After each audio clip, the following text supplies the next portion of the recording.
Test, test.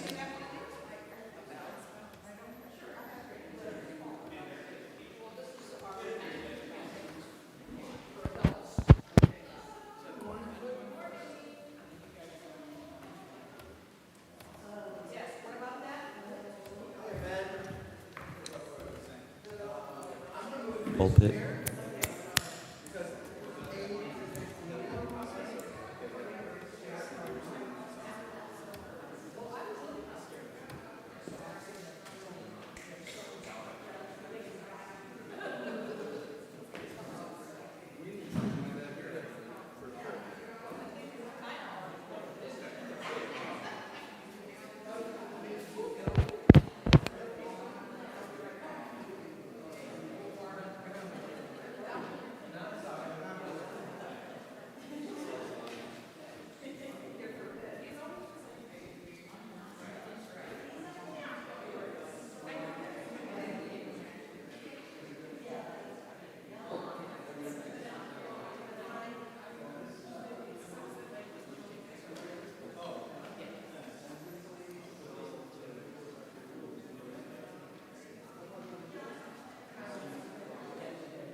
Like the rain, we nurture and sustain one another. Are there any announcements? I have one, which is that in your insert, in your order of service, there's a change, which is that the Rull meeting, R-U-L-L, in Peterson Room will be Thursday, not Wednesday. Everything else on the schedule is fine, but that's the change. Welcome to First Parish in Brookline. We are a welcoming Unitarian Universalist congregation, opening and affirming to all people. Whoever you are, whatever your gifts or abilities may be, however you identify, wherever your life and faith journey has taken you, you are welcome here. I'm Landon Rose, he, him, and I'll be your worship associate for day. Our service will be led by Reverend Joe. After the service, if you're watching online, please join us for a social hour on Zoom, the link to which you'll find in your order of service and on the website. If you're here in person, we'll have our social hour in Lyon. Welcome to one and all. We're so glad you are here and that we are able to worship together this morning. Our opening hymn, call to worship.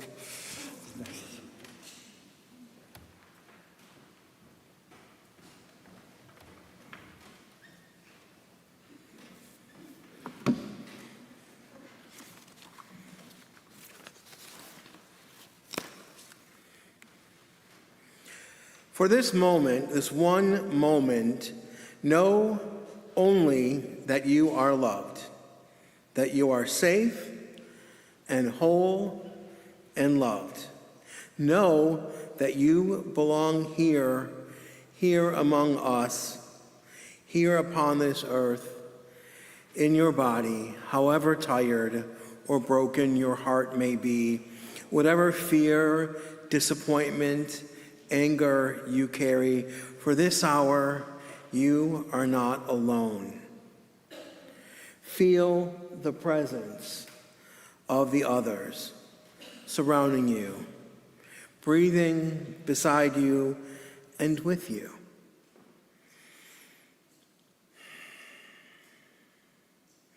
Discovering together the way our voices rise and fall together in harmony, in hope. Claim here a resilient freedom, the choice for love, for light, to live with joy and gratitude and praise as a form of resistance. I invite you to open your gray hymnals to number 209 or read The Wall Above Me and join together in singing, O Come, Ye Longing, Thirsty Souls.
I'd like to invite Nate Yee up to light the chalice.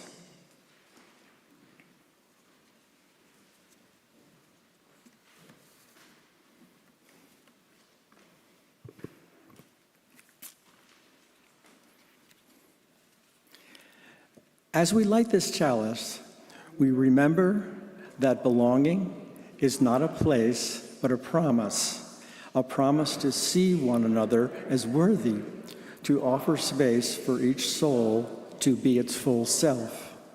In the words of William Ellery Channing, the great end of life is not happiness, but to feel worthy of happiness. May this flame remind us that belonging comes out of our feelings of being worthy and seeing the worth in each person, worth in each moment we share, and worth in the community we build together. As the light grows, may we nurture a space where all are seen, heard, and valued, and may we continue the work of building a beloved and inclusive community.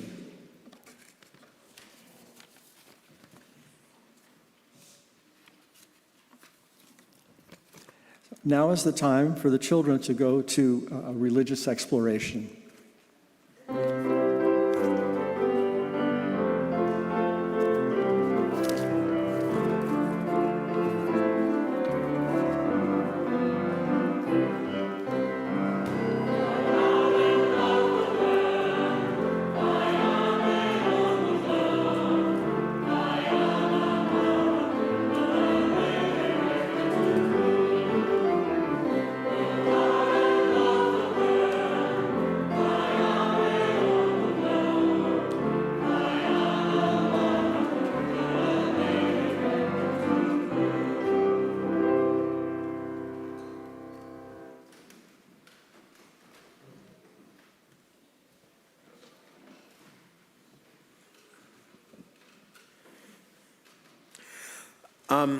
We're going to do an antiphonal reading today.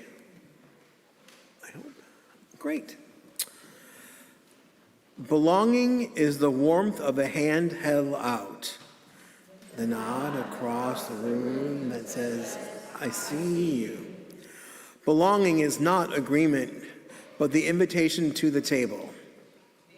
Invitation to be whole. Belonging is a story that changes because you arrived. The circle that widens because you are here. Belonging is the lilt in the song sung together, made true.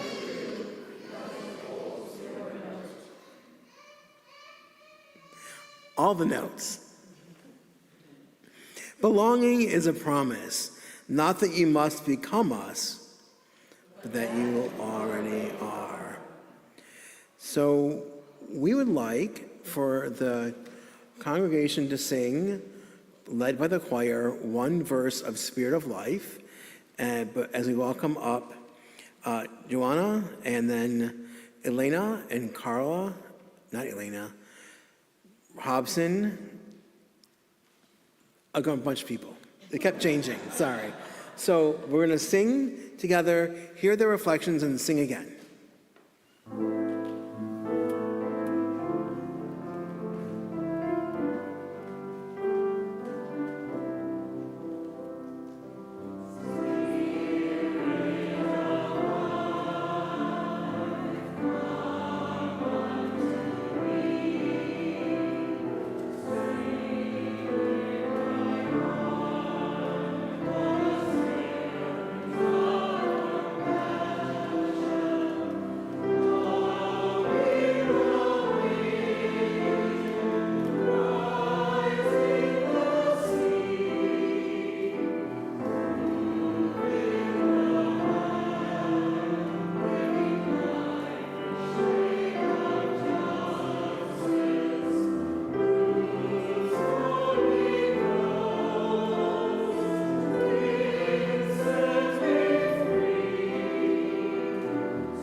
As the new church year begins, there will soon be opportunities to participate in small groups and delve a little deeper spiritually, emotionally, intellectually, and to make connections by establishing new relationships and deepening existing ones. I was raised as an evangelical Christian, so this morning, I hope you'll indulge me as I evangelize to you a little bit about my own experience with one of the small groups I got to be a part of this year, where we explored the beloved UU hymn, Spirit of Life, which we just sang.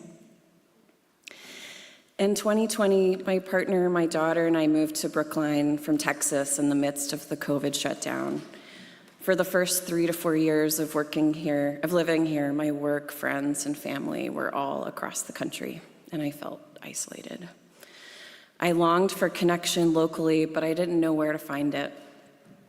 We began attending First Parish as soon as it reopened for in-person services. Everyone was kind and welcoming, but building relationships and becoming integrated within a community requires a significant investment of time, effort, and consistency. Social hour each week is just not enough if you're desiring deep relationships.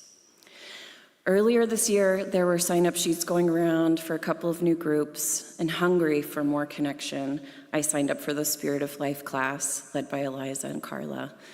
I wondered, do I have the time or energy for this? I'm a working mom, my husband was in residency. Committing to attending an evening weekday gathering, even every 2 weeks, was a bit challenging, but I'm so glad I did.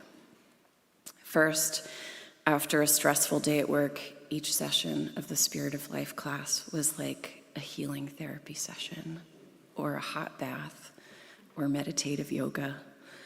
It grounded me, helped me reconnect with myself after a day of caring for others, and gave me this lovely chance to reflect on my past, my present, and my future, and how to weave them together that I don't often have the mental or emotional bandwidth for.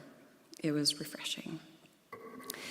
Second, the Spirit of Life group gave me the opportunity to get to know members of our congregation more deeply. I learned so much about each person that I may never have discovered except in that small group context. In part because of this group, I now feel more rooted within this lovely community, and I feel more invested in this church. Best of all, I'm a more joyful person today because of the connections I continue to build here.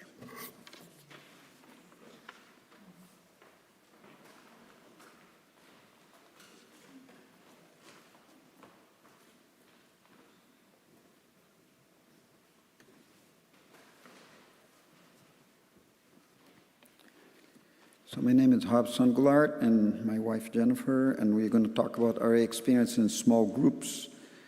My participation in small groups has made me feel closer to members of our congregation.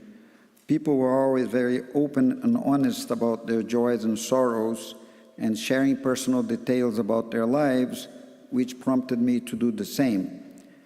In addition to feeling closer to members of the congregation, I also learned about different ways to lead groups. The first group was led by someone who appeared very relaxed in terms of how much time each person spoke and how to go over the prepared questions.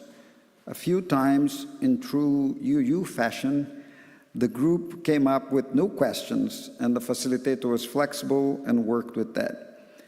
The second group was different, and the facilitator was very intent on keeping 3 minutes or so as the allotted amount of time for each participant to speak. At first, I was struck by the difference, being a rule breaker,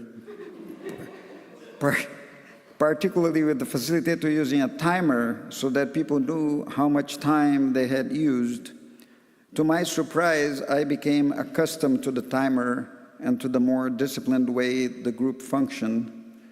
When the pandemic hit, we went to Zoom, and I was afraid that we would lose our personal connection. Once again, we were flexible and we got used to it and felt happy to connect at that difficult time. All in all, I've had a wonderful experience in small groups at First Parish.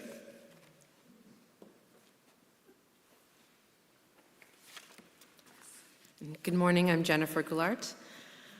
Know and be known. Know and be known. That's what participating in small group ministry does for me. I was in a small group this past year, and the three awesome things about it were, 1, great leaders, Elena and Aaron. 2, a very multi-generational group from folks in their late 20s and 30s. I actually don't know if it's late 20s or 30s because I just know they're younger than me. 50s, 70s, 90s. And I loved hearing the perspective and wisdom of every person in all those different stages of life. And the third was great topics to discuss. There was always a question or a quote that called out to me and stuck with me throughout the week. And there were a variety of questions and quotes to respond to, so I never felt put on the spot. So forever, when I see my group members, I will feel like we know each other. And I was also in a small group about 10 years ago, also in First Parish, and to this day, I feel close to those group members. Look at one of them right now. So I highly recommend small group ministry.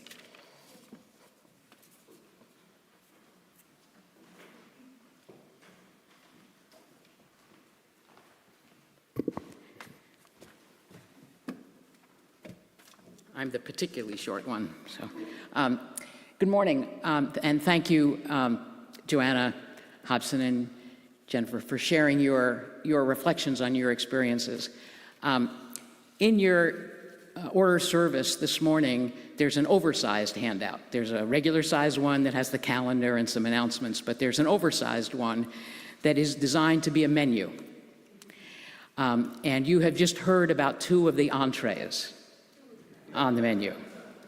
So you've heard about small group ministry. Jennifer Hobson talked about that. And on the menu also is Spirit of Life, which Joanna talked about. There are 2 other items on the entree. There are a couple of appetizers. There's dessert. And we welcome your studying the menu and deciding what you would like to partake of this year. Elena Garofoli will be at coffee hour. You can ask her some questions about the menu if you have them, and she's also very happy to take your name and sign you up. In the menu, there's a QR code, so when you're home and you put this on your refrigerator and you think about what you might sign up for, you can just click on the QR code and sign up online. We hope to be able to offer all the items on the menu this year, but if not, we'll bring them back freshly cooked next year.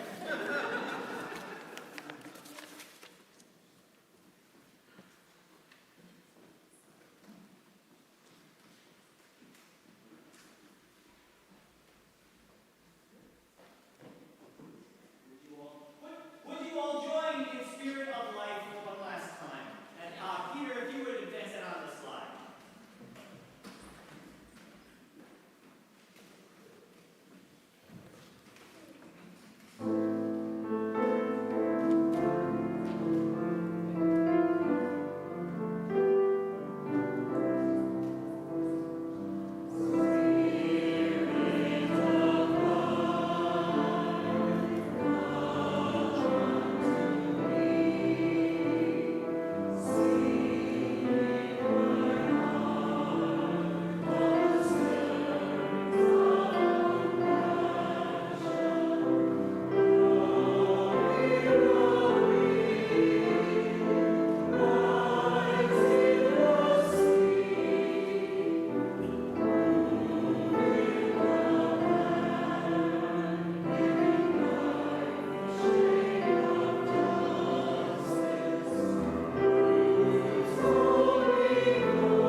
My reading is gone.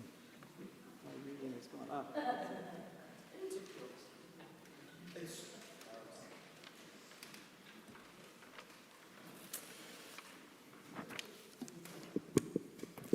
This is One Direction by Mark Nepo. No matter whom the apprentice talked to, if she listened close enough and long enough, the words all went back to the same source, as if there were only one large thing speaking.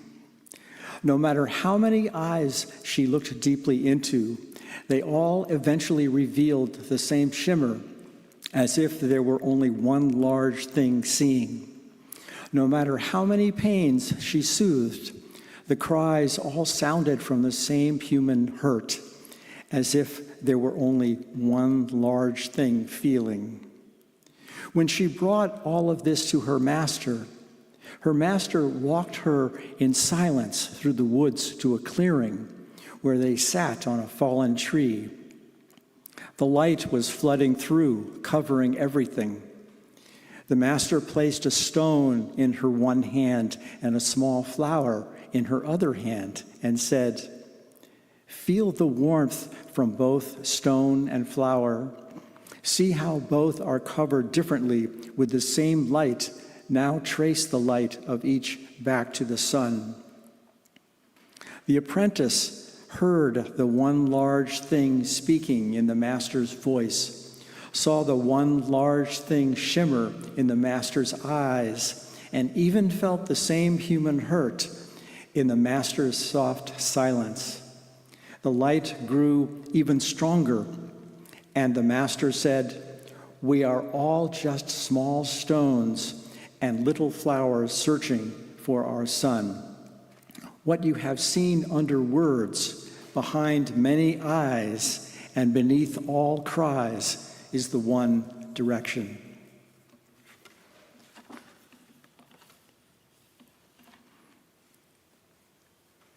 Now we would like to have our offering, and feel free to let it pass by if you are new here. And there is giving that you can text online if you want to give to pledge.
Good morning.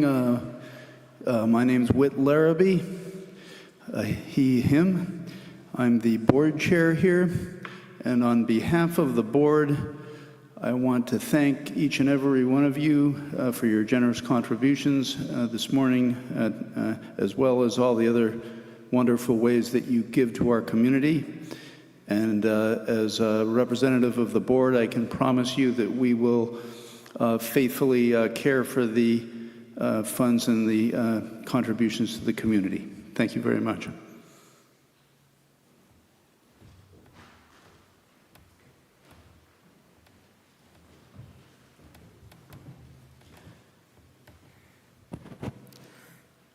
It wasn't on when you were trying it earlier. I was getting nervous. This month's theological theme is building belonging. It's meant, I'm sure, to inspire us to explore what it means to belong, either here or at church or in our larger community. It's meant, I'm sure, to help us understand our role in the world of welcoming the stranger. But this week was marked by two different violent attacks using guns as weapons. One in Tampa with 1 dead and 5 injured, and another in Orem, Utah, 1 death. The death in Orem, Utah had many people terrified. It would be perhaps expected for us in the sanctuary to think of the victim of the shooting in Orem as one of them. I want to address that in a moment or two. What I want to start off is the reason that many people were terrified after the death in Orem, Utah. Those of us in the global majority, the people who are of color, who are queer, who are disabled, are so frequently the focus of attacks and so often blamed for the struggles in our nation that I can tell you that we were all talking about the death in Orem, objectively, collectively holding our breath and praying the shooter was not transgender, immigrant, gay, lesbian, brown, queer, black, physically disabled, or neurodivergent. Because we feared collectively that this would put an additional target on each and every one of us in any of these groups. We understand that any adverse action on the part of any of our communities becomes an immediate call for suppression and oppression, for arrest, for harassment, for the further dehumanization of all of us. Why did we fear this? Because we know the pattern. We know that some folks in our nation see our very existence as an existential threat to our nation. We know that given any excuse, there'll be some in our nation who will feel moral authority to treat us harshly, even more harshly than we're already treated.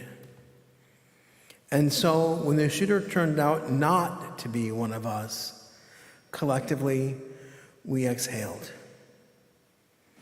Even when some tried to paint the shooter as one of our number, he is not. And we are, temporarily, not the target of retaliation. I struggled with this as I wrote this sermon for today because it highlights the very thing I think we need to stop highlighting in our world. This naming of the fear that some of us feel every time there's violence. We fear what could be a false retaliation against us as a collective. We tend, I think, to think in terms of us versus them, mostly as pointing out how different them is from us. We are the home team. They are the visitors. We all do this. Close your eyes for a moment and picture the people who you are politically different from.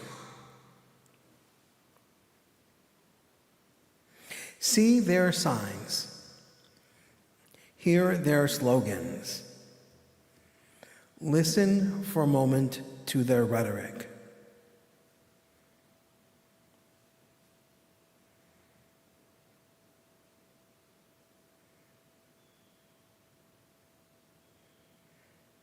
If you haven't already done so, please open your eyes again.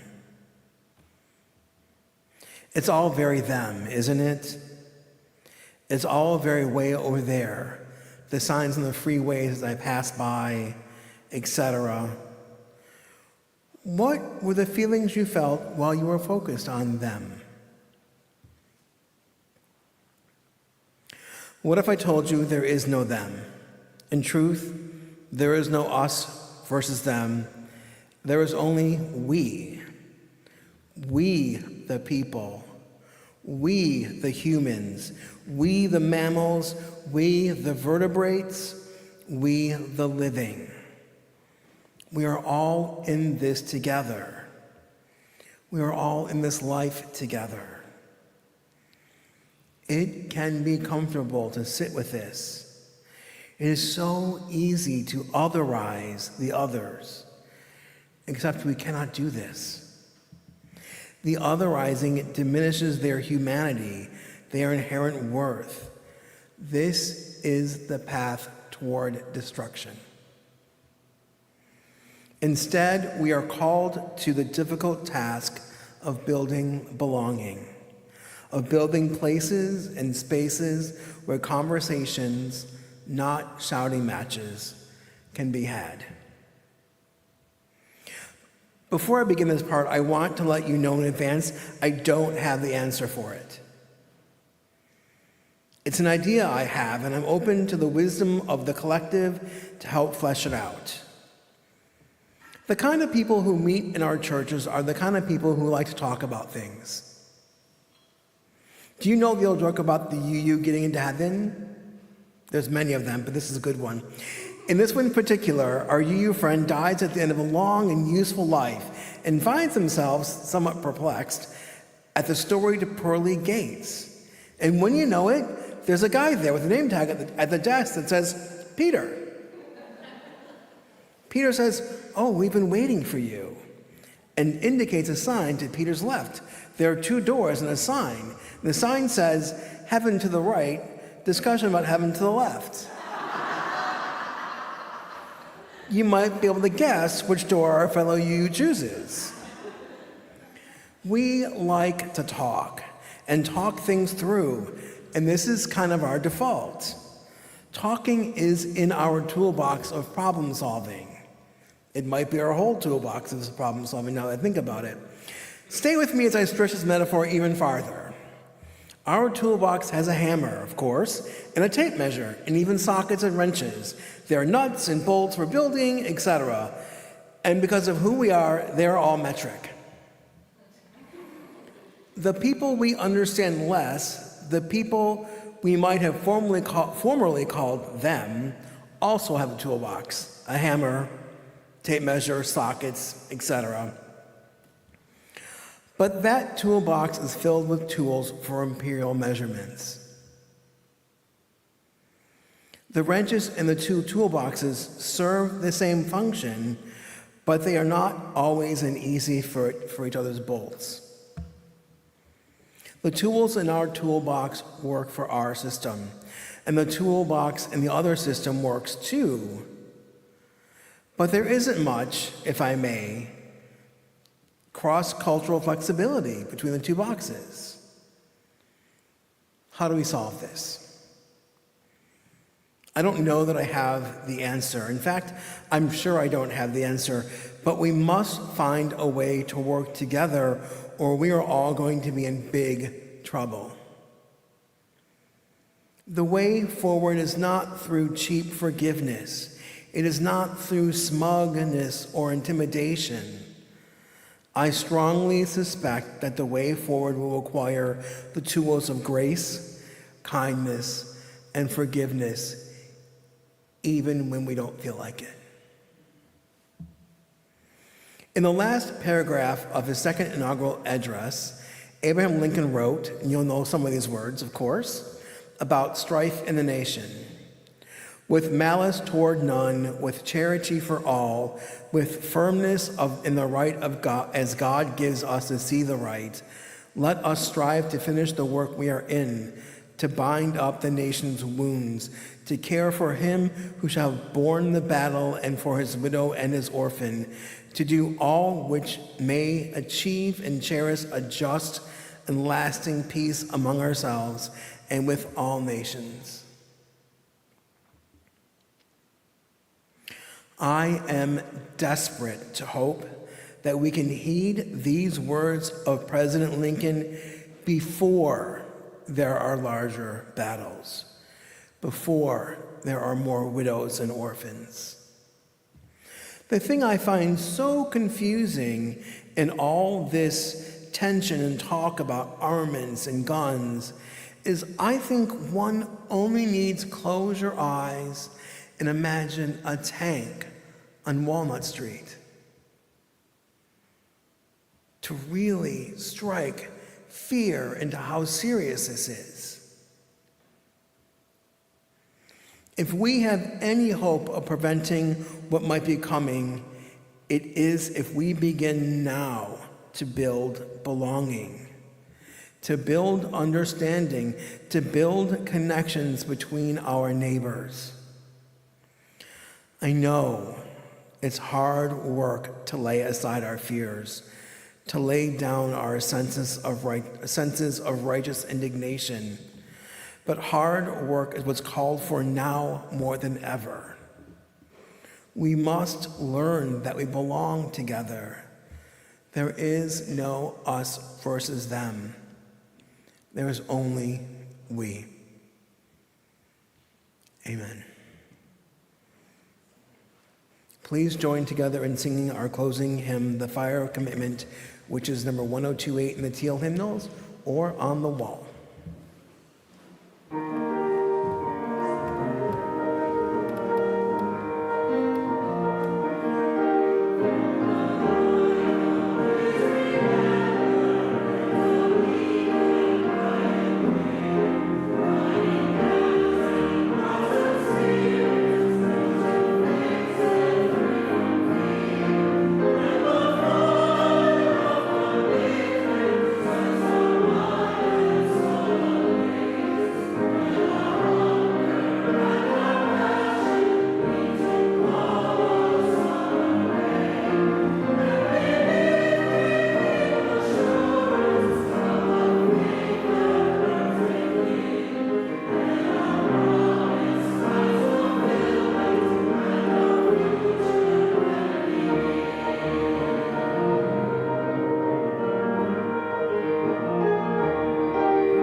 Now, as we extinguish the chalice, join us in our unison affirmation, first in Spanish and then in English.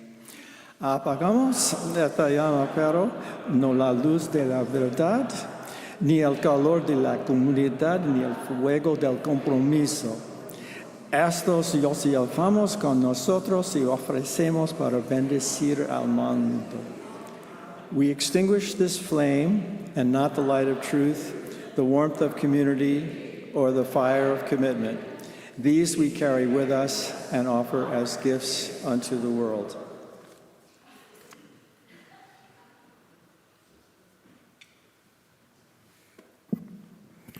Many of us have reason to feel hard-hearted to the people that we used to think of as them.